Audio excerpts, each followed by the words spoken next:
Okay, folks, this is a new video. Thanks for standing by. I haven't really made a video in a while, but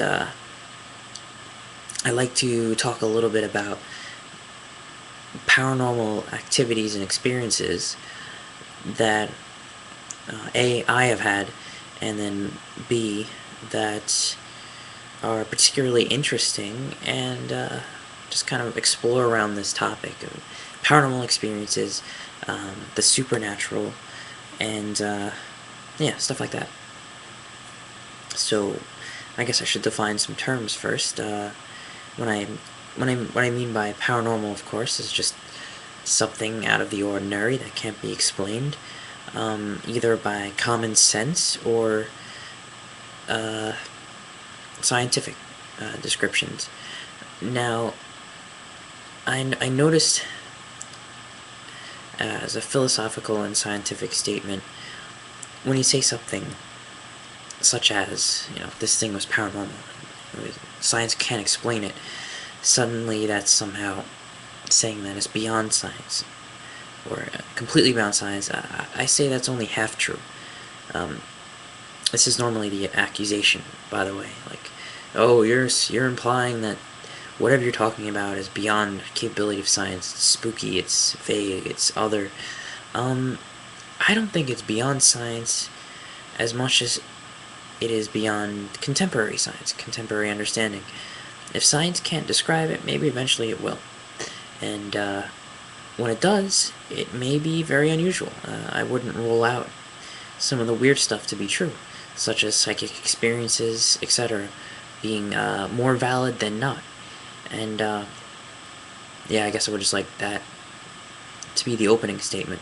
So keep an open mind when you're hearing these stories. Okay, so I guess I will start with some basic experiences that have happened in my own house. Um, the strangest tales I've always noticed are from family members, family and friends, who will say, when I was little, saw someone, I don't know, enter the house and they weren't actually there. I got a phone call from somebody who died the day before, things like that. Just strange stuff like that. And I know most of these things could be considered hearsay, or, oh, it's just a story, there's nothing scientific about a story unless you can validate it and repeat it. Okay, keeping all that in mind and pushing all that aside, because if you're dealing with experiences, you're going to have to deal with accounts, and you're just going to have to deal with what they most likely are, and whether or not it's valid to analyze them any more than just, any more than just hearsay. At any rate, in my own experience, uh, I've seen apparitions. I've seen what you call it? Yeah, I guess mostly apparitions. There have been some weird things, but I would actually like to read into child psychology a little bit to understand, was I just crazy, or do kids actually hallucinate, especially when they're sick? And do children have more active minds than, say, adults in the realm of imagining visual things being really there? Because in my own experiences, I remember seeing things, I remember hearing things, and so on and so forth, that reinforced my belief when I was younger in spirits and supernatural and ghosts and aliens and things like that. Uh, so, one account, it was actually very, very strange. I remember sensing a presence in my house, and it was middle of the night, maybe 1 o'clock, and I have this weird feelings. I don't feel comfortable in my room, and I hear this noise in my basement. So like stuff's getting moved around, and I get freaked out. I'm like, what the hell? And mind you, this was like, I don't know, almost 10 years ago, and I'm just freaking out, like, oh god, something's in the basement. What the hell, did somebody break in? Because that was my first thought. First thought was actually quite a normal thought. Noises in my basement. It doesn't sound like pipes. Somebody broke into the house. So,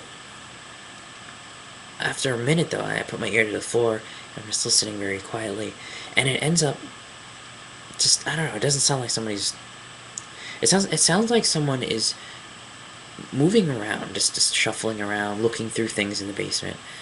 And at this point, I grab, I think it's called a bokken, and it was a Japanese wooden training sword. I grab it, and I want to go to the basement, but I also don't, so I just wait a few more minutes, just listening. And then I hear a few creaks, and I'm like, oh, is that the stairs? And at this point, you could say, oh, you're just hearing noises, putting a story together from the creaks in the house. Given, so yeah, that's possible. So after a minute, I wait until the noises stop, and they stop somewhere in the living room. And then I go, okay, I gotta check this out. I heard something in the living room. It sounds like someone's just standing in the middle of the living room. So I get up, I grab the bokken, I walk out, and I distinctly see a fuzzy figure. It almost looks like a shadow, just hovering. And I freak the hell out and dart back into my room, and I swing the door, but it doesn't close. The door starts to open very slowly, and I think maybe that was just air conditioning or something, but it freaked me out. Close the door. I gather my courage, and I open the door again, and what I see is again that shadowy thing, that haze, and I see it float up into the attic. And at that point, I'm like, okay. I don't know why I did this, but I know in psychology, I've heard this in like books or movies or something. When something very strange happens, you do something very normal. I saw this thing float up to the ceiling, and then I just went to my left to the bathroom. I just went to use the bathroom. Turned on the light. I felt more comfortable. It was a very bright bathroom light. I'm like, I'm in a bright place. I feel more normal. I was kind of freaked out. I pee. And as I'm trying to pee, I start to hear footsteps in the attic. And I'm thinking, is this for real? Am I really hearing footsteps in the attic after seeing that thing float up there? And at this point, I'm just like, this is almost unbelievable. I've never had something this distinct happen. And yeah, the footsteps kind of fade as they go away from where I saw it go up, away from my side of the house, and then it ends, and there's nothing more. I go downstairs the next day, and there's a random pile of just stuff sitting in the basement where I was hearing the noise. I asked my parents, did you put this here? Why this? And they're like, no, we didn't put that there. I asked my brother, no. So, this sounds just like a typical little ghost story. And in some sense it is. I don't know how to explain this rationally or scientifically. I don't think it's beyond scientific explanation at some point. What is this shadow thing? I don't know. Many of my friends, particularly one of my friends who is very into the paranormal, has seen this shadow figure, actually. He didn't just see a cloud, he saw a figure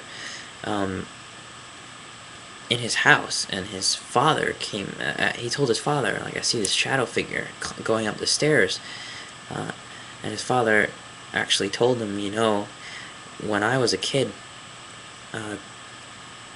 we were playing in a house, one of my friend's houses, and we hear these noises coming from the basement. We look downstairs, it was in the middle of the day, they see this shadow figure just pacing around the back of the basement. They freak out, they're kids. They shoot it with a water gun, a super soaker that they had or something like that. The thing darts away, like just runs up the stairs and darts through the wall.